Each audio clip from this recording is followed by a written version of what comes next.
Welcome to this week's edition of Flashback Friday, your opportunity to get some good review by listening to episodes from the past that Jason has handpicked to help you today in the present and propel you into the future. Enjoy.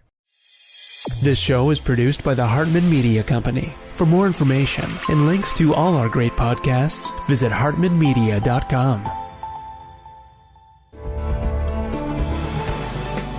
Welcome to Creating Wealth with Jason Hartman. During this program, Jason is going to tell you some really exciting things that you probably haven't thought of before and a new slant on investing. Fresh new approaches to America's best investment that will enable you to create more wealth and happiness than you ever thought possible. Jason is a genuine, self-made multimillionaire who not only talks the talk, but walks the walk. He's been a successful investor for 20 years and currently owns properties in 11 states and 17 cities. This program will help you follow in Jason's footsteps on the road to financial freedom. You really can do it. And now, here's your host, Jason Hartman, with the complete solution for real estate investors.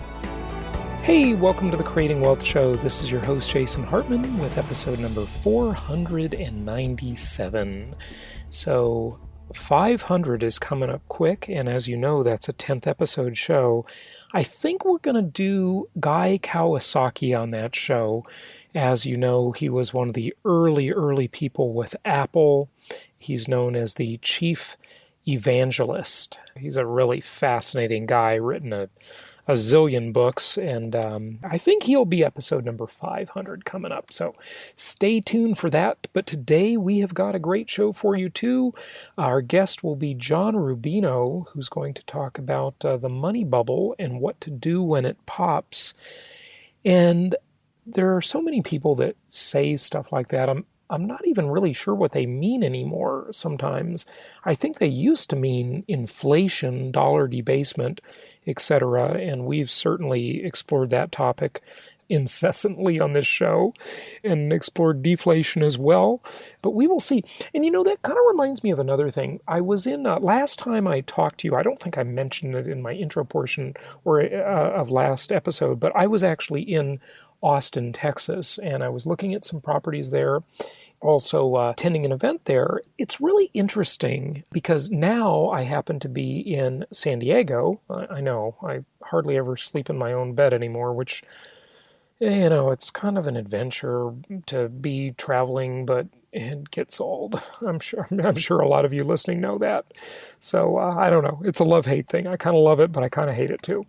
Anyway, I will say I'm very grateful for the fact that nowadays, with technology being as good as it is, at least we have the choice, whether we love it or hate it. You know, at least we can do it. At least we can work from pretty much anywhere. We have all these modern conveniences, and it's great. But the thing I noticed in Austin, and last time I was in San Diego, just maybe 4 weeks ago, is the sharing economy. And we've talked about the sharing economy many times before, and we've talked about whether the future will be inflationary, stagnationary, or deflationary. The jury is kind of out. I think ultimately we're going to see some severe inflationary pressures, but at the moment, you know, I don't know. The pressures are there, but technology is changing things so fast, and technology is obviously a deflationary force, as I've mentioned before. I want to just talk about the sharing economy for just a moment and what this means to us as investors and what it means to us just as people, because all of us as people play a part in the economy. And this is why economics is such a, you know, they call economics the dismal science that was created to make astrology look credible. And by the way, I kind of think astrology, interestingly, is a little bit credible. I'm not saying it's a lot, but it's sort of interesting, you know, when you read that stuff. I'm not saying I'm like some huge believer or anything, but it is interesting how it can be seemingly so accurate sometimes. I don't know. Just, you know, look, I'm a Libra, and if you read about me, not the daily entertainment crap that you read in the, you know, the newspaper or whatever, you know, the overall characteristics of that sign, right? It's kind of accurate. I mean, and other people with other signs kind of accurate about them too. Just like the Myers-Briggs temperament sorter, I also happen to be an ENTJ, for better or worse. Love me or hate me. But that's really accurate, okay, as a personality assessment. So, okay, tangent alert, there we go. So I think I was talking about the sharing economy. Yes, that was it. And, economics, the dismal science created to make astrology look credible. Yes, that's the topic. With that, it's very hard to predict the movements and actions of basically 310 million people in the US and 7 billion people around the world. And it's not just the actions really of people, because it's also the actions of companies. And of course, companies are run by people, obviously. But when they're translated into a corporate environment, they act differently than individual people do, for sure. Boards of directors and CEOs will act differently than they will as individuals. And so that's one of the reasons I don't like investing in companies run by other people. I don't like Wall Street because these other people don't have aligned interests. Their interests aren't aligned with their investors, obviously, right? So it's just interesting. So the sharing economy. Today, for my Jet Setter podcast, I recorded an interview with a woman who created a company called I Like Local. And it's an interesting concept because basically you can go on a trip to many places around the world, and there are many websites like this and businesses like this out there. She's not the only one. And it's kind of like Uber or Lyft, but for tours. And so instead of going to a tour company when you visit China or wherever you go, you can have a local person give you a tour or host an event for you or do something with them. With Airbnb, you can stay at an individual person's house rather than a hotel. And by the way, I think that's really making some competition for hotels. And you see this with the legislation in these different cities. So, if you were to own a hotel, that would be something to watch out for, the Airbnb trend, right? If you were to own a taxi company or an individual taxi, obviously Uber and Lyft and the ride-sharing companies have changed that. What about rental cars? Well, deflationary pressure on them, because now there are businesses, websites where you can just share your car. In fact, when the self-driving car comes out and I get a new car, I'm actually considering, rather than selling my car, if for nothing else than just an interesting social experiment or economic experiment, really, I might just put my car into one of these rental fleets run by private people. I just kind of want to try it and see how it works. So, where individual people just rent the car directly from me. Welcome to this week's edition of Flashback Friday, your opportunity to get some good review by listening to episodes from the past that Jason has handpicked to help you today in the present and propel you into the future. Enjoy. I'm in Austin and I see all these bike stands around. I don't have a bicycle with me. I don't need one. I just put my credit card into one of these little bike stands, take a bike, ride it wherever I want, and then drop it off at one of a zillion locations that are all visible on that company's iPhone app, okay? And then I decide, I want a car. So there's a company called Car2Go, okay? And I've got that app, and I joined Car2Go. And I open the app, and I see where the little smart cars are with Car2Go. And I just walk over to the car. I hold my card up to the little reader that's on the windshield, and boom, the car unlocks. I jump in, take off, go wherever I want to go, and drop the car off wherever I want. I mean, think of how deflationary some of these things are, right? Technology is huge. Some of you listeners, by the way, I love your contributions and your questions and your engagement with us. One of you, and forgive me, I can't remember who it was offhand, sent me a thing about 3D printed homes. I talked about that before, I believe, on just the last episode or the one before that. And the thing the 3D printing does is it is deflationary when it comes to labor, obviously, but still these homes have to be made out of materials. They take actual material. Well, look at the technology of materials science. Pretty darn fascinating. Now, remember, you heard it here first, okay? There is an amazing new material called graphene. Graphene. Look it up. It's unbelievable. It's going to change the face of many things, they think, including smartphones and materials for everything. It's amazingly strong. It can be electrified. It can become a bendable circuit board. It's incredibly thin. And one of the things they say, if you had a sheet of graphene and an elephant stood on a pencil, in other words, to illustrate how pointy it would have to be, it would not pierce the graphene. And it's just like the thickness of a sheet of paper. It's an amazing time to be alive, right? Yes, it's an amazing time to be alive. So all of this amazing stuff is going on, and it's hard enough to predict the actions of people and companies. And then you add to it this exponential growth in technology, which is nothing short of amazing. One of our clients, Bill, by the way, Bill, thank you for sending this. I appreciate it. Sent this really interesting chart that talks about the title says, this chart tells the entire story of the U.S. housing recovery. And it's a Business Insider article.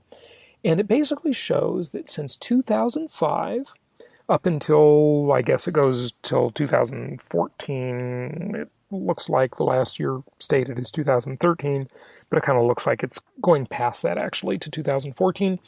It shows the cumulative percentage change in number of households based on three categories: the overall change, the change in owner-occupied houses, and the change in renter-occupied houses. Now, this should really, really make you happy as a real estate investor.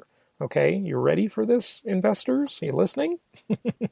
You're going to love this. It's great. So, Bill, this was an awesome chart. So thank you for sending it in. Basically, it shows that owner-occupied households are down by nearly 2% in the past, 9-ish years, okay? And overall households are up about 5% in that same period. But guess where renter-occupied households are? Renter-occupied households are up by about 17%. Did you hear that, listeners? Renter-occupied households have increased by 17%. So it says, all households created during this recovery are renters. Now, did I not predict that? Yes, I did predict that. I predicted that because what did I say to you? I talked about Generation Y, I talked about all the factors affecting them, but I also talked about what I call the recycled homeowners. These are people who owned their own home during the housing crisis, during the economic crisis, during the Wall Street crisis, and they went into foreclosure, they lost the property, and then they recycled into the rental market. And these people are our tenants nowadays. A lot of these people are our tenants. And their credit is dinged up, and it takes a long time to fix that, as you know. These people are renting. And also there's an issue of just psychology. When someone gets burned, they don't usually come back for more punishment too soon.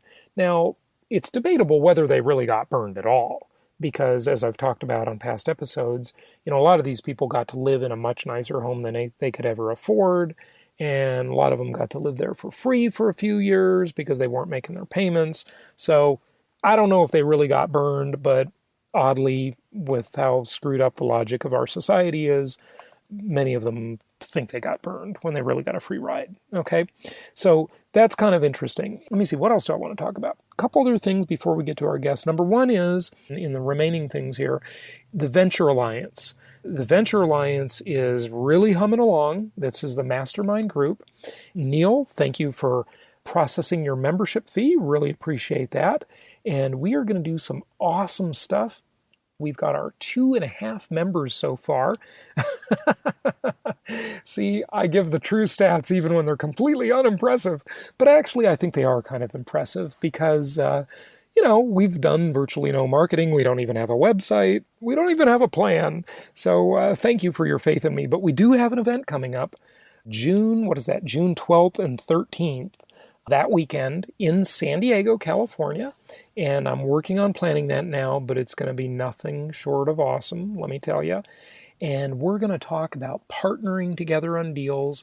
We're going to talk about starting businesses together potentially. I'm very interested in starting a crowdfunding company because I have a huge amount of deal flow, which is the thing that crowdfunding companies generally lack, is deal flow. We're going to talk about some stuff like that.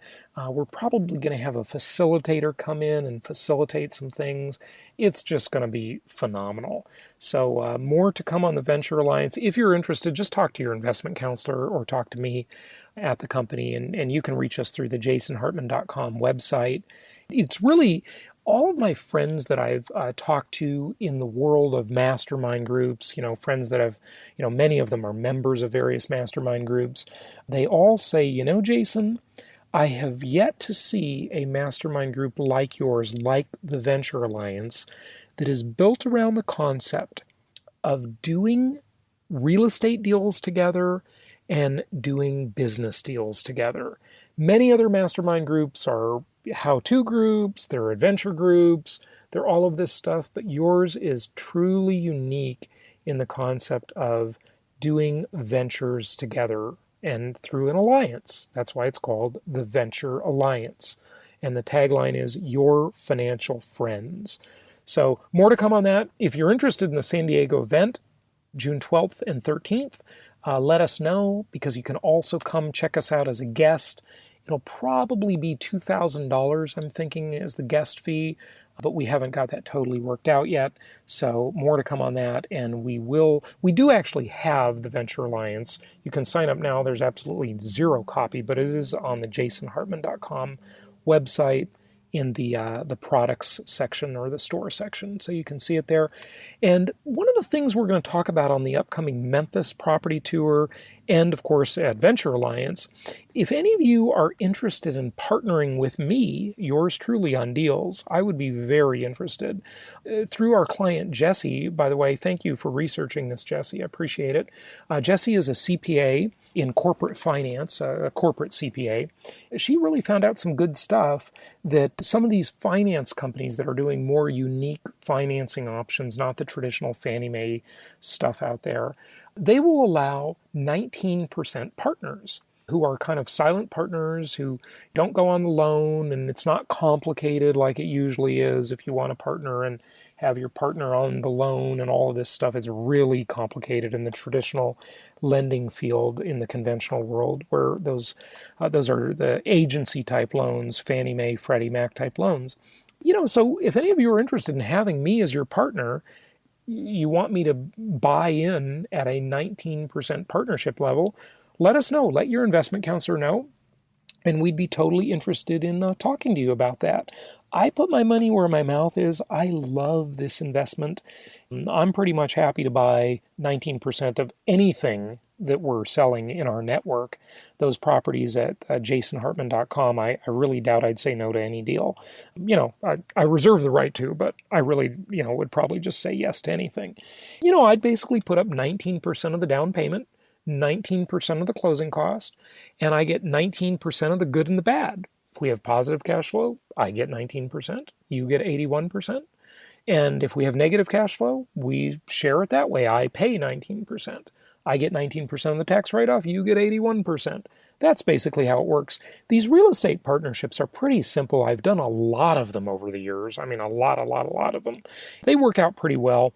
The only thing you've got to have in a real estate partnership is an arm's length transaction. You can't have one partner living in the property, okay? So no real estate partnerships where you've got someone living in the property. It's got to be arm's length, okay? So you're only renting to third-party, unrelated tenants. I guess that's it. I'm going long as usual. Let's get to our guest. Just keep on listening. Looking forward to hitting episode number 500 is just 3 episodes away. And I think we'll have Guy Kawasaki on for that one. All right, here's our guest, John Rubino. It's my pleasure to welcome John Rubino back to the show. He is editor of dollarcollapse.com. He's the co-author of The Money Bubble, What to Do When It Pops. John, welcome. How are you? Great, Jason. How are you? Good to have you back on the show. And where are you located? I'm out in Idaho, a little college town called Moscow, which is about 3 hours below the Canadian border. Is that spelled like Moscow, Russia? It is, yeah, except for some reason we pronounce it Moscow. I don't know why. And not to be confused, there's no Vladimir Putin there, huh? No, we are not a fascist state here. He has messed things up, I'm going to say. Maybe we can talk about that during the interview. Gosh, there is so much going on in the financial world. It is fascinating right now.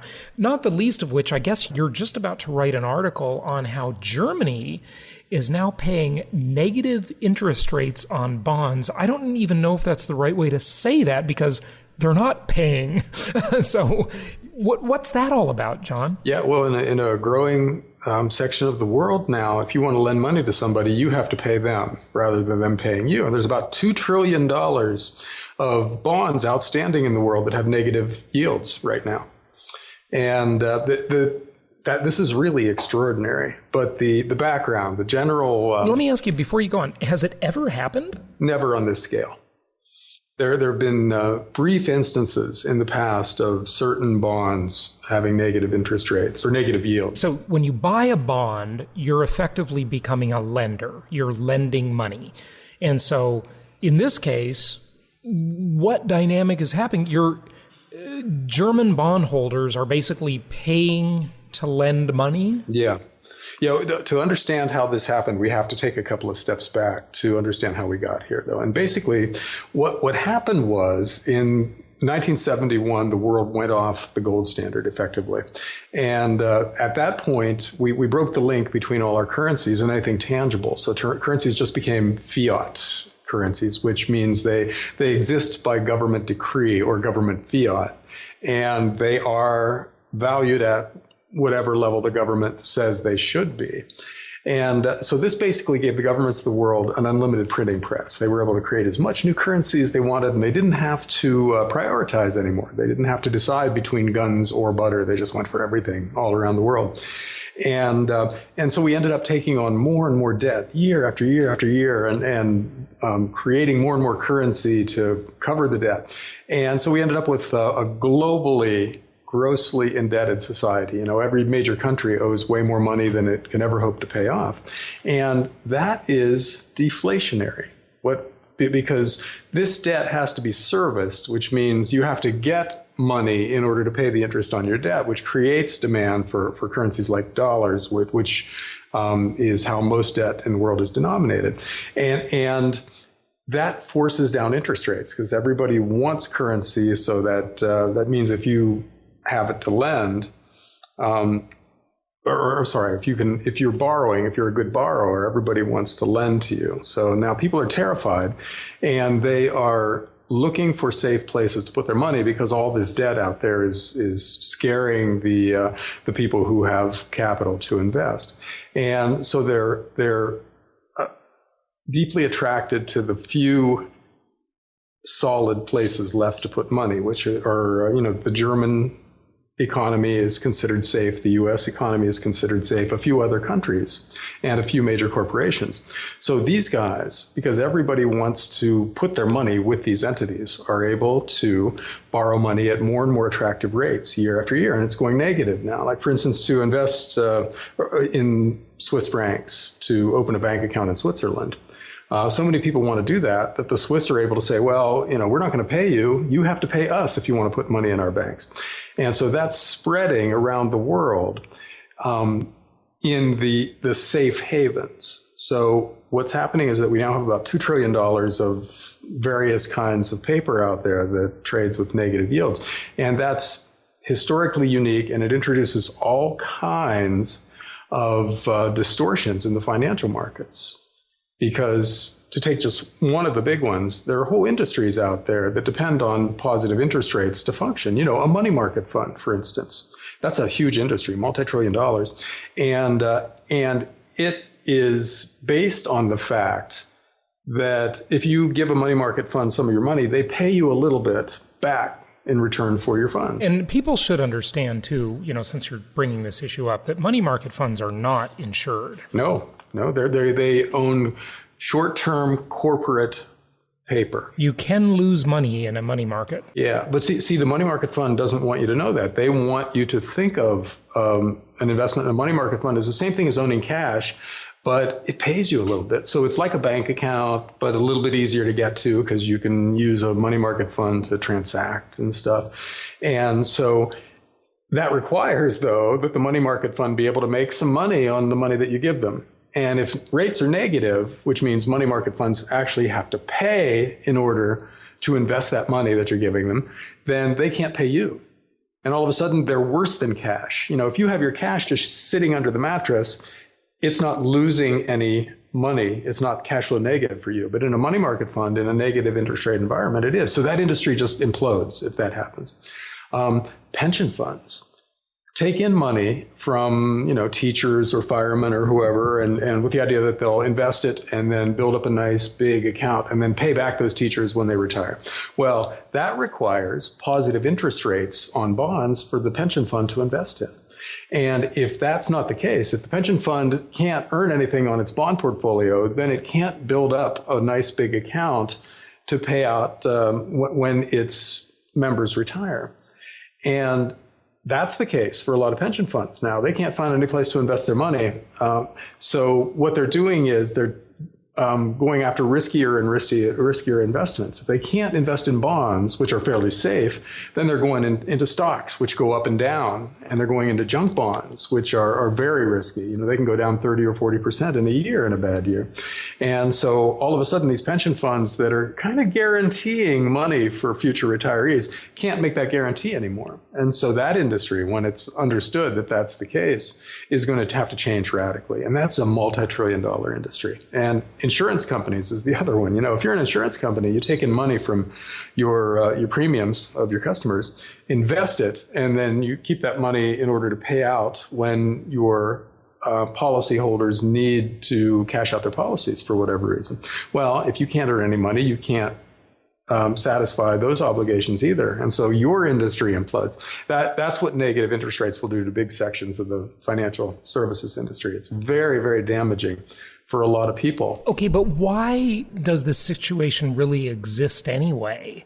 I mean, I don't know if we really got the understanding of that. So people want to park their money, people, companies, institutions, whatever, they want to park their money, and they're basically paying for the privilege of parking it. I mean, people, that's just a mind-boggling concept. Well, let's approach it in a macroeconomic sense. We've taken on all this debt, and a lot of it shouldn't have been taken on in the first place. It's what's called malinvestment. It's bad paper that is going bust. Greek debt, much of Europe's debt, a lot of what was borrowed by China, a lot of the debt in the U.S. now. This is paper that wants to default.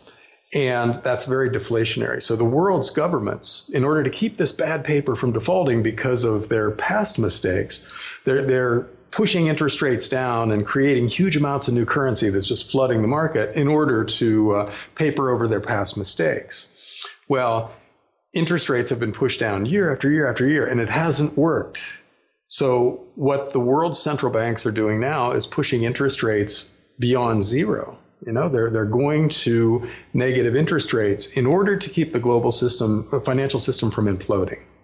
Because that is what happens when you borrow too much money. If you make money too easy, too many people start borrowing, and they tend to borrow for things they shouldn't have borrowed for. They invest in things they shouldn't invest in. Those things don't work out. Everything has value based on its scarcity. That's the general principle of economics right there. And when you make it plentiful, the value declines, obviously. I mean, this would seem like economics 101, really before that. Yeah. And so what we're doing now is creating so much new currency, with quantitative easing, with governments buying bonds on the open market with newly created currency. That just creates a flood of new currency. So why haven't we had just massive inflation yet? In fact, until about a year ago, I mean, we had, some inflation. It's always understated, but now, even those who understand the shadow stats like John Williams, they'd be hard-pressed to argue that there's a lot of inflation right now. Can the government, of the U.S. and even some other countries, not all, but can they just defy gravity like this forever?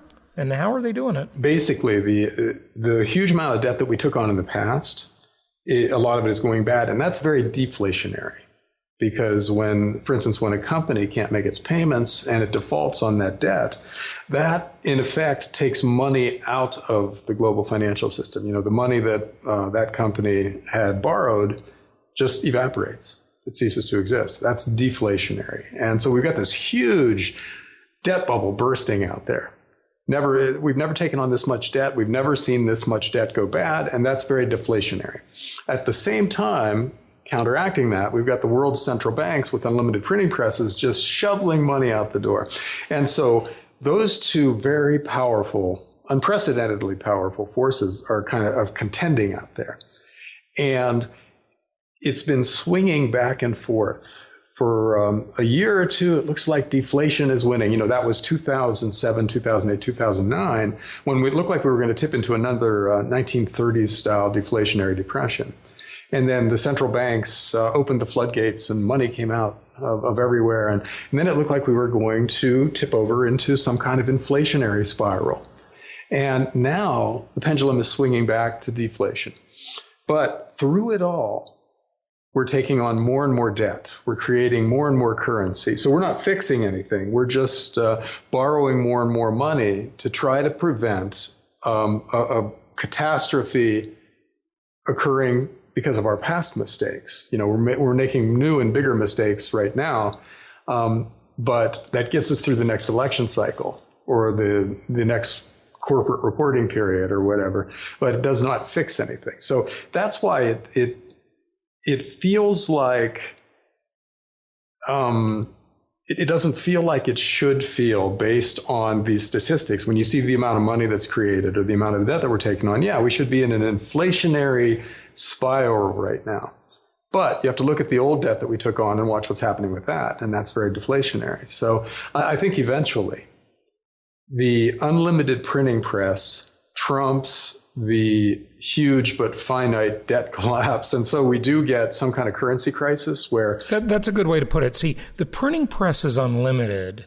The deflationary forces are by definition limited. I mean, they have to be. I guess the only deflationary force that's not limited, I mean, all the monetary deflationary forces, they are quantified. Well, maybe they're not even quantifiable exactly, but they are limited for sure. They are finite. There's no question about it. But the only one that is maybe not finite would be the deflationary effect of technology. And, we've certainly seen that in our lives in so many ways. I mean, we are in an amazing era of technology. I'm sure they thought that when the steam engine was invented, maybe too, but I don't know. Like I want to say, John, the famous last words of any person who's about to get themselves into trouble is, this time it's different. Yeah. Well, this time it's qualitatively and quantitatively different. I have to say, because past technological revolutions have been extraordinary, but this one is amazing what's coming. I mean, artificial intelligence and solar power and robots and 3D printing, and they're going to change the world in really unpredictable ways. And technology is deflationary because it allows us to get better at doing things and enables us to make things more cheaply. Okay, so that's true on the first. That's like the phase one of a technology. The phase one of a technology is it comes into play and it makes things easier, less expensive, more efficient, and better, right? We'd all both agree with that. But maybe phase two of it is that ultimately that leads to a higher expectation of consumers and a higher quality of life. And, I'm wrestling with this idea, but, that would seem to me inflationary ultimately. And then we have to look at the employment issue with especially robotics, because that one's a whole nother Pandora's box. But go ahead with that. So inflation and deflation are really monetary events. Okay, if you have stable money, for instance, 200 years of the the classical gold standard, before World War I, we had no inflation for 200 years. In fact, we had a little bit of deflation each year. Money got a little more valuable year after year. Prices went down just a little bit year after year. And that was because, one, the price of or the value of money stayed the same in terms of its supply. The amount of gold in the world went up about the same rate as the human population. So the supply was in balance. And at the same time, new technologies were making things a little cheaper year after year. So we had a little bit of deflation. And that's the normal situation for a healthy society.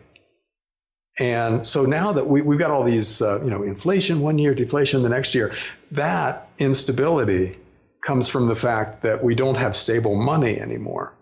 So we're seeing prices of things bounce around in really strange ways. But that has to do with the fact that the supply of money and the velocity of, all the distortions that come from extremely easy money and really variable government policies with regard to how much they print and stuff like that. That's just destabilizing. So if you look back when money was stable, you see that steady, small amounts of deflation are the normal way for a healthy society to operate. So to the extent that we've drifted away from that, that's because we're making policy mistakes. It's not anything to do with the nature of money or anything. It's just that we're screwing up. And so we're reaping the whirlwind right now of really stupid economic and monetary policies of the past 30 or 40 years. Yeah, no question about it. So where are we going? This wouldn't be a complete conversation at all without many issues, but certainly one big one is reserve currency status of the dollar. I mean, your book is called The Money Bubble, What to Do When It Pops. So what are your thoughts there? Yeah, well, the term money bubble refers to the fact that over the past 30 years, we've had a series of financial bubbles, junk bonds and tech stocks and housing. And those have all been fairly localized bubbles that have happened on a bigger stage, which is the money bubble, which is fiat currencies being created in huge quantities and government debt being issued in unprecedented amounts. And that's the big bubble. On which these little bubbles have come and gone. And when the fiat currency bubble pops, then everything changes, because then we lose faith. In the past, we lost faith in junk bonds 1 year and tech stocks a decade later and housing, but we're going to lose faith in our money at some point in the not too distant future. And then that changes everything, because that means your bank account, the stocks in your stock brokerage account, every kind of financial account that you've got, everything's affected by that. But why do we have to lose faith in our money? I mean, it would seem that when you do the math, you're absolutely right. But, as we've talked before, I'm sure, or at least my listeners have heard me say before, it's about a lot more than just math, right? Because, when you've got the world's largest military, when you've got the world's largest economy, granted, it's built on a house of cards, but, you've got all these advantages. I mean, do we ever lose faith in our money, or does this can just get kicked down the road forever, indefinitely? Take a few statistics first to kind of set the stage for this. If you add up all the debt in the U.S. financial system right now, and that is government debt and mortgages and the unfunded liabilities of Social Security and all the rest, it comes to about $2 million per family of four. And that's not mythical. It's not make-believe. We as American citizens have to deal with that in some way, either by paying, incredible amounts of taxes or by directly writing the check for it, whatever. And so we've already reached the point where, it's hard to see how we manage that, because that's just vastly more than the average family can handle. And historically, see, there's nothing really unique about what the U.S. is doing in a historical sense. Big, powerful trading countries and military empires have been this way before. They get overextended. They create too much currency. They can't protect their borders anymore because their military is stretched too thin. We don't even want to protect our borders. That's even scarier. We want to protect the whole world, our interests in the whole world. We've got military bases in 100 countries. We've got boots on the ground. Yeah, but a lot of those interests are false. They're just basically interests that are invented because central bankers want to profit from wars. Well, see, but this is what empires do, though. They assume that their interests, because they've been all powerful for a long time, they assume that their interests are much greater than they actually are. And they take on responsibilities that they can't handle, that they can't pay for. Then they destroy their currency in an attempt to finance things that they can't manage. And so we're, in that sense, no different from the Roman Empire, which seemed eternal at the time. You know, it lasted for 1,000 years. And then it had a hyperinflation and then descended into corruption. And then the barbarians took over, you know. And you can go through almost any other major military and industrial empire that has ever existed. And it's all gone the same way. And we're making all those mistakes. You know, we're borrowing too much money. We're taking on commitments, both at home in terms of the entitlement state, which grows year after year, and overseas in the military empire, which leads us to intervene everywhere in the world. You know, we think everything is our business. I know. It's a complete absurdity. We gotta just get out of everybody else's business, you know. But we're not. We're digging even deeper and paying even more, you know. And so, see, eventually, you know, to get back to your question about how that affects the dollar, eventually the numbers become overwhelming. We will have borrowed so much and cause so much instability at home and around the world that people won't see dollars as the safe haven anymore. And so it's not a question of when, or it's not a question of if, it's a question of when, you know? I say that you're right when you're doing the math, but I don't know if you're right when we talk about issues like, well, we can just force them to have the dollar as their reserve currency because we've got the bullying power to back it up. You know, I'm not saying it's right or fair. I'm just saying it is. But see, the stuff that allows you to get to the point where something is a bubble is frequently pointed to as the thing that will keep the bubble going, but it's frequently not the thing that can do it. You know, you can go back and look at why they thought tech stocks would keep on going up forever. But really, those were the reasons that tech stocks had gotten to the point of being a bubble in the first place, but they didn't keep it going forever, and so on with all the other bubbles. Well, the U.S. is, or fiat currency in general, is kind of the same thing. You know, yes, the U.S. Can project military power around the world and insist that somebody like Saudi Arabia only accepts dollars in return for oil. But can they do the same thing with Russia? Can they do that with China? Yeah, they can, actually. I think so. Because I'm not saying we're going to launch the ICBMs in Russia or China. God forbid we do that. But number one, China is not going to go too far wrong because we're its biggest customer. Russia's almost out of business, and we're probably doing that as a weapon of warfare with our oil price declines. Basically, I mean, you know, I had one of my guests on, Jim Norman, who wrote a book called The Oil Card, that basically his theory is that, and, you know, he's got a lot of experience in the oil industry, and his theory is that the price of oil is basically determined by the futures market.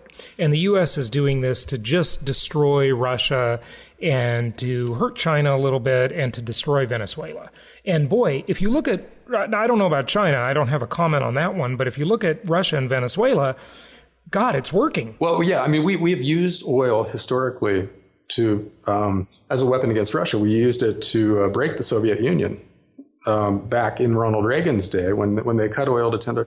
Well, we're trying it again. At the same time, Russia is setting up a bank settlement system that is separate from the current SWIFT system that the world's banks use. But so what? What does that really mean? I mean, it means they can operate with their own currency without having to use dollars. They're cutting deals with China right now to ship energy. See, to China and Russia, who are basically emerging powers, our ability to use our military power, which is financed with the world's reserve currency, is a huge problem for them. It's and the boots are probably made in China, by the way. But see, this to them is not the appropriate way for the world to operate, and they're accumulating enough power, especially in the case of China and to an extent India and Russia, to be able to push back.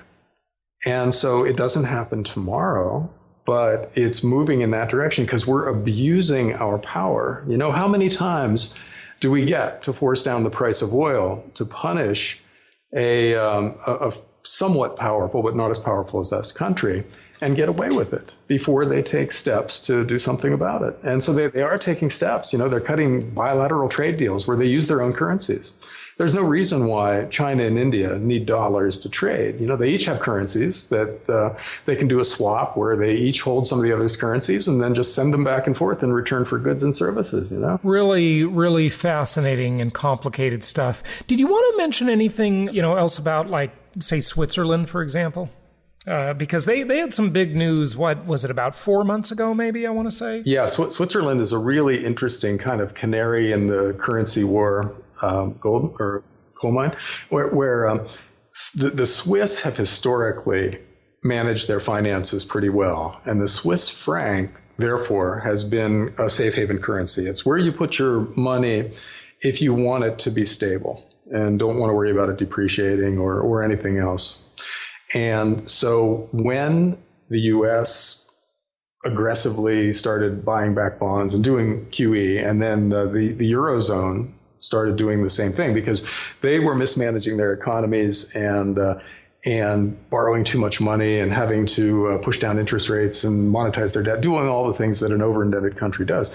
Money started flowing into Switzerland.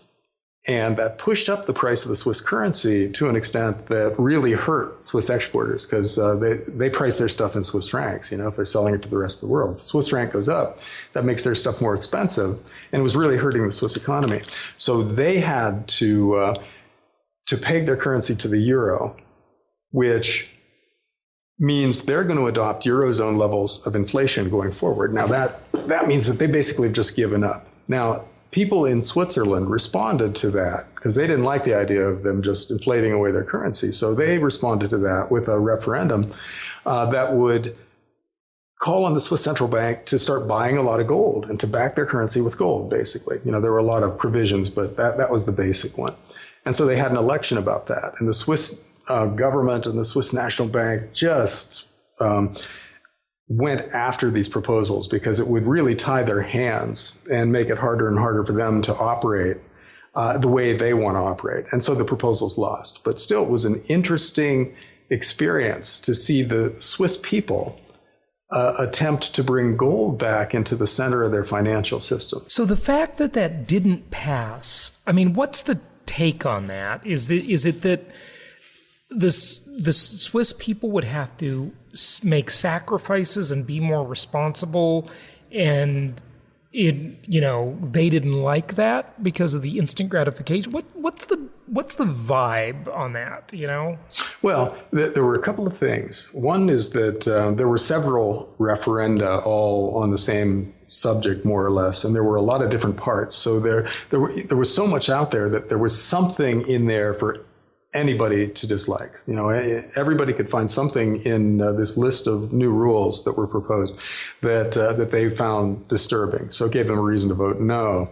If it was a much simpler referendum that just said, okay, we're going to buy back this much gold, and that would have been simpler and it would have worked, probably would have passed. But so that there were things that were easy to criticize from almost anyone's point of view. And the other thing is that, if you tie your currency to gold, which would make it much more stable and much more rock solid than the other currencies in the world, your currency would go up in value.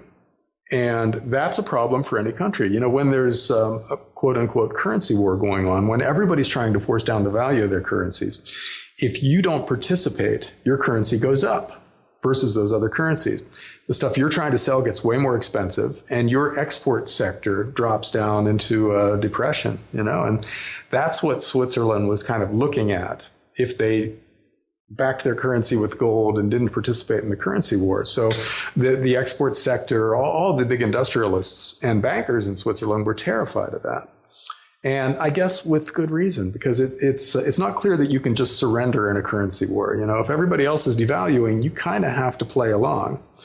And so that's the big lesson from this, which is that nobody can opt out of this. The whole world is going to have to aggressively devalue their currencies because that's what happens when you borrow too much money. Yeah, it's crazy. So do you agree with my thesis that technology could save us all? I mean, it's kind of like you accumulate all this debt, be totally irresponsible for like 5+ decades, and then you get rescued by technology. I mean, it's certainly debatable that we've been rescued by technology all along the way. I mean, fracking rescued us from much higher oil prices, I'd say, and gas prices, right? You know, we've been rescued in a million ways. China rescued us with lower consumer product prices, globalization. I mean, all these things really that are enabled by technology in one form or another. Well, Jason, you could, on the one hand, you could say, yeah, it rescued us in the sense that it stopped a collapse that would have happened earlier.